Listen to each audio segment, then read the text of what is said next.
जब class 10th में आए थे तो क्या सपना देखा था? सपना देखा था 95% लाने का। क्या लग रहा है उस सपने के लिए आपने मेहनत की?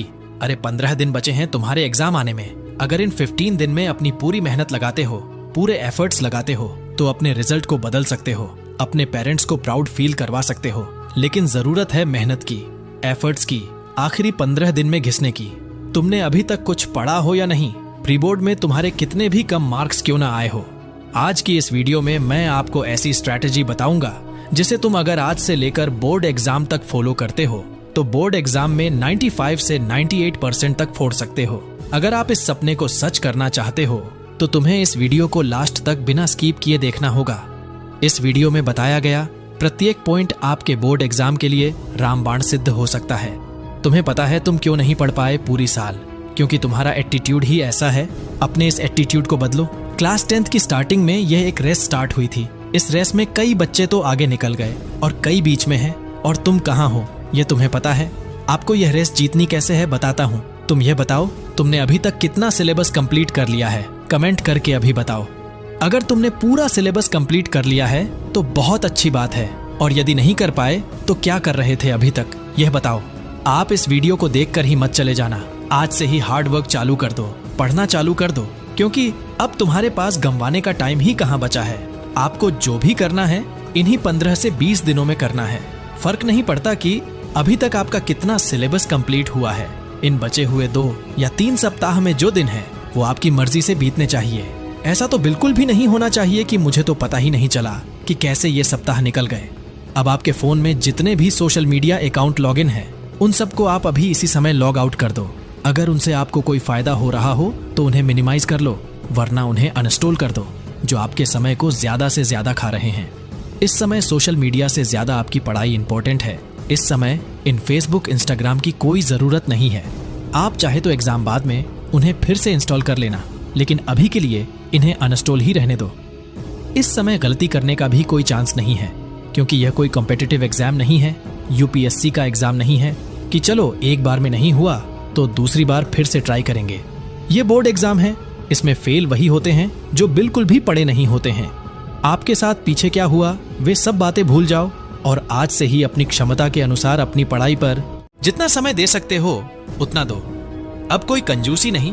अब इंतजार मत करो कि मैं इस दिन से अच्छे से पढ़ूंगा, क्योंकि इंतजार करने वालों को वही मिलता है जितना कोशिश करने वाले छोड़ जाते हैं। अब पढ़ाई घंटे देखकर नहीं कि आज तो मैंने 5 से 6 घंटे पढ़ लिया, बहुत हो गया। आपकी जितनी क्षमता है आप मैक्सिमम जितना पढ़ सकते हो उतना पढ़ो। देखो, अब आप टेंशन में भी मत पड़ जाना कि अब मेरा क्या होगा, मेरा रिजल्ट अच्छा आएगा कि नहीं। ये सारी बातें आप नियति पर छोड़ दो। अभी आपके पास आपका दिमाग है और आपका शरीर, इन दोनों का आप सही से इस्तेमाल करो। मेहनत के साथ पढ़ाई करो। जितना आप मेहनत करोगे उसका फल तो भगवान भी नहीं रोक सकते। अब मैं आपको कुछ स्ट्रैटेजी बता देता हूँ जो आपकी एग्जाम प्रिपरेशन के लिए बहुत ज्यादा इंपॉर्टेंट है। Number 1, previous year question paper का प्रैक्टिस करो। देखो, आपने युद्ध के लिए कितनी तैयारियां की है, आप युद्ध के लिए कितना सक्षम हो, यह तभी पता चलेगा जब आप युद्ध में लड़ोगे। आपने एग्जाम से पहले कितनी तैयारी की है, क्या पढ़ा है, कैसे पता चलेगा कि आप एग्जाम में लिखने के लिए तैयार हो या नहीं? अब आपका यह परफॉर्मेंस प्रीवियस ईयर पेपर या लेटेस्ट सैंपल पेपर ही बताएगा। देखो, इसमें से 2 बातें निकालो। नंबर 1, आपके सब्जेक्ट में कौन से चैप्टर सबसे ज्यादा स्कोरिंग है और कौन सा चैप्टर सबसे कम स्कोरिंग वाला है। यह कैसे पता चलेगा? क्वेश्चन पेपर निकालो व टिक लगाओ। किस चैप्टर से सबसे ज्यादा क्वेश्चन पूछे गए हैं और किस चैप्टर से सबसे कम क्वेश्चन पूछे गए हैं, और किस चैप्टर से मीडियम क्वेश्चन पूछे गए हैं, और क्वेश्चन का मार्क्स भी काउंट कर लो। तब आपको पता चलेगा कि किस चैप्टर से कितने मैक्सिमम क्वेश्चन आते हैं और कितने नंबर के आते हैं। जिस चैप्टर से सबसे ज्यादा क्वेश्चन पूछे गए हैं, जो चैप्टर आपको सबसे ज्यादा मार्क्स दिला सकता है, उसको फर्स्ट प्रायोरिटी में रखो। उसके बाद उससे कम स्कोरिंग वाला, उसके बाद उससे कम स्कोरिंग वाला, ऐसे चैप्टर डिसाइड कर लो। हाई स्कोरिंग वाला चैप्टर पहले कंप्लीट करो, उसके बाद में उससे कम स्कोरिंग वाला चैप्टर कंप्लीट। ऐसे आपको चैप्टर कंप्लीट करना है। और कुछ ऐसे चैप्टर होंगे जिनमें बहुत कम क्वेश्चन होंगे, लेकिन हर साल उनमें से 5 नंबर के क्वेश्चन पूछे जाते होंगे, यानी लॉन्ग क्वेश्चन। उसे भी कंप्लीट कर लेना, क्योंकि दोस्त आपको एग्जाम के तरीके से पढ़ना है, अपने तरीके से नहीं पढ़ना। आप किसी सीनियर का हेल्प भी ले सकते हो या टीचर का भी। और हाँ, अपने ऊपर प्रेशर मत डालो। प्रेशर डालोगे पढ़ नहीं पाओगे। नंबर 2, सभी सब्जेक्ट इंपॉर्टेंट है। ऐसा तो नहीं है कि 1-2 सब्जेक्ट अच्छे से पढ़ लोगे तो पास हो जाओगे। यदि एक सब्जेक्ट में भी क्रॉस लगा फेल हो जाओगे। डरो मत, सतर्क कर रहा हूं। सभी सब्जेक्ट को पढ़ना है क्योंकि सभी इंपॉर्टेंट है। राइट। देखो, सैंपल पेपर या प्रीवियस क्वेश्चन पेपर सॉल्व करते वक्त यह पता लगाओ कि कौन ऐसा सब्जेक्ट है जिसमें मुझे सबसे ज्यादा दिक्कत हो रही है। जिस सब्जेक्ट का आप मैक्सिमम क्वेश्चन सॉल्व नहीं कर पा रहे हो उस पर ज्यादा ध्यान दो, और जिस सब्जेक्ट का मैक्सिमम क्वेश्चन सॉल्व कर पा रहे हो उसको छोड़ना नहीं है, पहले से थोड़ा कम समय देना है। ऐसे करोगे तभी आपके सभी सब्जेक्ट कंप्लीट हो पाएंगे। राइट। नंबर 3, रिवीजन जरूरी है। अब नया तो कुछ पढ़ो मत। अब वह समय चला गया जब आप कुछ सीखने के लिए पढ़ते थे।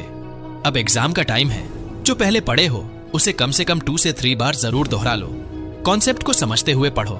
नंबर 4, सब्जेक्ट के हिसाब से तैयारी करो। एग्जाम की तैयारी करते समय इस बात का ध्यान रखो कि हर सब्जेक्ट को पढ़ने की अलग अलग स्ट्रेटजी होती है। जैसे मैथमेटिक्स में फॉर्मूला, डेरिवेशन और लॉजिक जितने अच्छे से आते होंगे ना, आप किसी भी क्वेश्चन को बहुत जल्दी और आसानी से सॉल्व कर पाएंगे। ऐसे ही साइंस में अगर फिजिक्स का फॉर्मूला प्लस थ्योरी और कंसेप्ट क्लियर होंगे तो आप अच्छे से क्वेश्चन को सॉल्व कर पाएंगे। केमिस्ट्री में केमिकल कंपाउंड, नियम प्लस, मॉलिक्यूलर फॉर्मूला और केमिकल इक्वेशन क्लियर होना चाहिए। आप केमिस्ट्री के किसी भी क्वेश्चन को आसानी से सॉल्व कर पाएंगे। बायोलॉजी में आपको इमेज बनाने और उसके पार्ट के नाम पता होना चाहिए। यह किसी भी सब्जेक्ट की बेसिक चीजें हैं जो आपको हर हाल में पता होनी चाहिए और इसी से आपका सब्जेक्ट स्ट्रांग बनता है। नंबर 5, शॉर्ट क्वेश्चन को पहले तैयार करें। किसी भी चैप्टर को तैयार करते समय उसके जितने भी 1 और 2 नंबर के क्वेश्चंस हैं उन्हें पहले तैयार कर लेना है, क्योंकि ऐसे शॉर्ट क्वेश्चंस आपके बेसिक कॉन्सेप्ट को मजबूत करते हैं। ये छोटे छोटे क्वेश्चन अगर आपने सॉल्व कर लिया तो आपको लॉन्ग क्वेश्चन सॉल्व करने में काफी आसानी होगी। ऐसे छोटे छोटे क्वेश्चन आपको sample paper, previous year question paper या बुक में भी मिल जाएंगे। दोस्त, सबसे पहले छोटे छोटे क्वेश्चंस को क्लियर कर लो। लॉन्ग क्वेश्चन सॉल्व करना काफी इजी हो जाएगा। नंबर 6, लॉन्ग टॉपिक को छोटे छोटे पॉइंट में डिवाइड करके याद करो। जितने भी 3 और 5 नंबर के क्वेश्चन आते हैं वह थोड़े लंबे होते हैं, तो उन्हें छोटे छोटे पॉइंट में डिवाइड कर दो और तब याद करो। इससे जल्दी याद होंगे बजाय एक ही बार में पूरा याद करने के। एग्जाम के लिए बचे लास्ट दिनों में इसी प्रकार तैयारी की जाती है। दोस्तों, यदि आपको बोर्ड एग्जाम से संबंधित कोई भी डाउट हो तो आप कमेंट में जरूर बताएं ताकि मैं अगला वीडियो उस पर बना सकूं। आपकी बोर्ड एग्जाम प्रिपरेशन कैसी चल रही है यह भी जरूर बताइएगा।